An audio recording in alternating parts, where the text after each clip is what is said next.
আমরা যখন এদিকে ওই গাড়ি নিয়ে এদিকে শর্টকাট আসছিলাম তখন দেখলাম হঠাৎ করে বিকট আওয়াজ, সবাই দৌড়ে আসলাম। আমাদের রাস্তার মধ্যে একটা মহিলা পড়ে আছে অর্ধমিত অবস্থায়। তখন আমরা ওই তাদের চিন্তা করিনি, মহিলাকে অন্য একটা গাড়ি ধরে নিয়ে গেছে হসপিটালে। এটা কি যে লেখাই তো আছে মনপুরের বাস। এটা বলতে আমরা কিছু বলতে পারি না, মহিলা কিসের সঙ্গে ধাক্কায় গেছে কিছু বলতে পারি না, আওয়াজ হয়ে দৌড়ে বাড়ি থেকে দৌড়ে চলে এসেছি।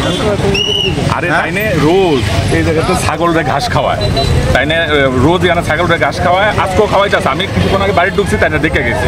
কিন্তু বাড়ি থেকে আমি ড্রেস ট্রেস খুলছি, স্নান করতে যাবো, এমন সময় ধুম করে আওয়াজ হয়েছে। আমি ভাবছি আমার পাশের বাড়ি বলছি সাপ কল করছে, নতুন চাপ দিতে। বাইরে আয়া দিই বাস অ্যাক্সিডেন্ট, এবার আয়া দিই তাই নিয়ে নকরে রয়েছে।